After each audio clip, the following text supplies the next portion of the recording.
को पढ़ाओ, बेटी को बचाओ, उसके बाद बेटी को रोड पे बैठाओ और पुलिस द्वारा लाठियां मरवाओ। एक कलम से जैसे निकाले थे, एक कलम से आपको वापस। और हम लगातार नीतीश कुमार जिंदाबाद का नारा लगाए 27 दिन।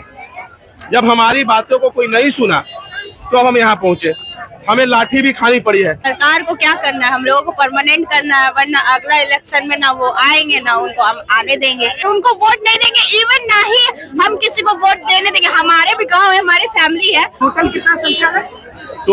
टोटल सर 13,000 थे, कुछ लोग के कहीं और जॉब हो गया, लेकिन 10,775 लोग इसमें अभी बचे हैं, जिसमें 7480 लोग को नौकरी से हटा दिया गया। क्या बोला गया? कोई लेटर निर्गत किया गया था? नहीं,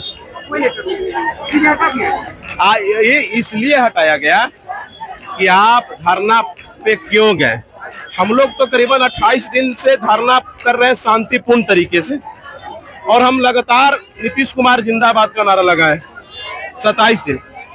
जब हमारी बातों को कोई नहीं सुना तो अब हम यहाँ पहुंचे, हमें लाठी भी खानी पड़ी है। कई साथियों का कपार फटा, कई साथियों का पैर टूटा, लेकिन एक चीज समझिए, जो लोग हमारे साथी 15 दिन से भूख हड़ताल पे हैं, आज तक सत्ता पक्ष का कोई आदमी मिलने तक नहीं गया।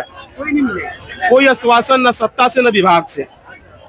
हम लोग भी 7480 हो चाहे 10,075 हो, ये बिहार का ही वासी है, आपका ही वासी है सर।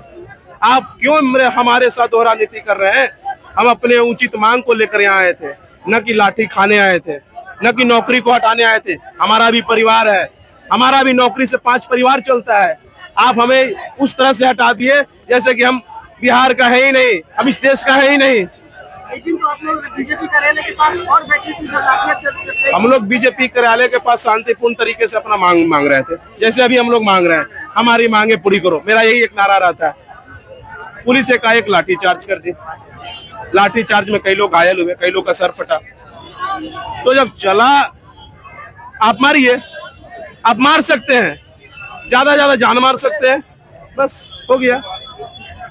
देखिए ये जो रोष है, एक हताशा है, गुस्सा है लोगों के बीच में। आप लोग रेलिंग पकड़ के किसका इंतजार कर रही है?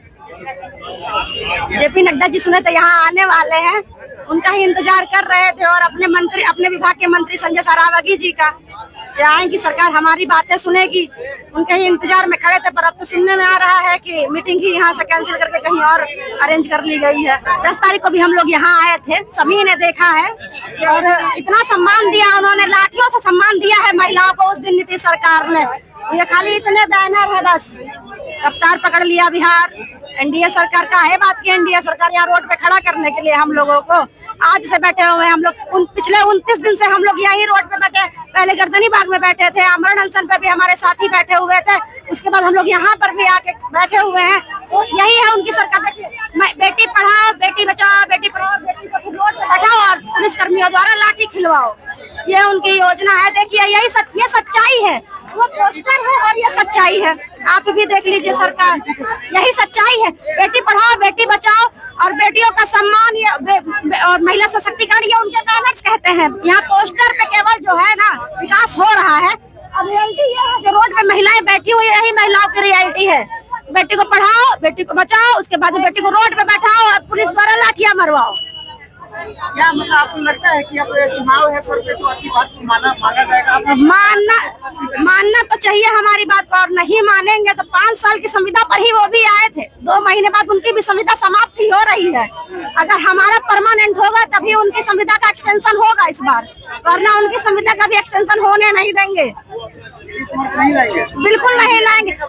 हम भी प्रचार प्रसार करेंगे, हर गांव में जाकर के प्रचार प्रसार करेंगे उनके खिलाफ, अगर वो हमको परमानेंट नहीं करते हैं। एक तो हमको टर्मिनेट कर दिया 8,000 लोगों को एक साथ में, और अब हमको कहते हैं कि आप आकर अपील कीजिए। हम अपनी नौकरी लेने आए थे, नौकरी तो हमारे पास थी ही, हम 3 तारीख तक नौकरी हमारे हाथ में थी, 4 तारीख को उन्होंने हमको टर्मिनेट किया। अब हम इनसे अपील करने जाए कि हमको हमारी नौकरी दीजिए। नया नियम निकाले है कि मांग मानने आएगा तो आपकी नौकरी छीन लेंगे, और फिर आपकी ही नौकरी आपको भीख में देंगे, हम मांगे नहीं मानेंगे। जब तक इस बार मांगे नहीं मानी जाएंगे, हम यही रहेंगे, पटना नहीं रहेंगे, गर्दनीबाग में रहेंगे, यहाँ रहेंगे, रोड पर ही रहेंगे, जब तक हमारी मांगे सरकार मान नहीं लेगी। हमको परमानेंट करना ही पड़ेगा।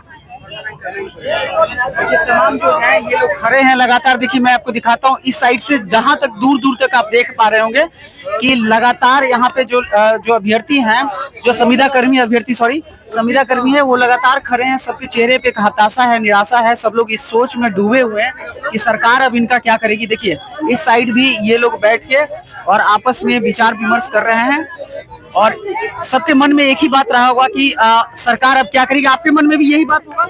सरकार को क्या करना है, हम लोगों को परमानेंट करना है, वरना अगला इलेक्शन में ना वो आएंगे ना उनको हम आने देंगे। हाँ करना ही। हम लोग आज से प्रदर्शन नहीं कर रहे हैं, 26-27 दिन से प्रदर्शन और उम्मीद अपने मन में लेके चले हैं कि किसी तरह सरकार हमारी बात सुन ले, प्यार से अच्छे से हर जगह हाथ जोड़ के भीख मांग के सब कुछ करके देख लिए। लेकिन अब सरकार को नहीं लगता है कि उनके कानों में जू तक रेंग रही है। आए यहाँ से पीछे से भाग गए, हमारे जो मांग पत्र है वो लिए दीवार के पीछे फेंक के चले गए। क्या सरकार यही युवाओं के बारे में सोच रही है या युवाओं को यही ध्यान दे रही है? हमको तो लगता है कि जैसे वो हमारे मांग पत्र फेंक दिए, आने दीजिए इलेक्शन के टाइम पे हम भी उनका जो पर्चा जो है फेंक देंगे नाली में और उनको वोट नहीं देंगे। इवन ना ही हम किसी को वोट देने देंगे। हमारे भी गाँव है, हमारी फैमिली है, वो क्या सोच रही है? 7,000 से स्टूडेंट है, उनके साथ 1 करोड़ से भी ज्यादा फैमिली जुड़े हैं।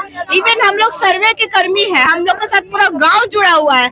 आप हम लोगों को इस तरह से रोड पे बिठाए, आपको लगता है कि आप इसके बाद वाले सरकार आप बना सकते हैं? बिल्कुल नहीं बना पाइएगा सर। आपको हम लोगों को अपने जॉब में वापस लेनी पड़ेगी, नौकरी वापस देनी पड़ेगी और हम लोगों को जितने भी कर्मियों को आप टर्मिनेट किए हैं उन लोगों को एक कलम से जैसे निकाले थे, एक कलम से आपको वापस लेना पड़ेगा। सुना आपने, तमाम चीजें मैं सुनवा रहा हूँ।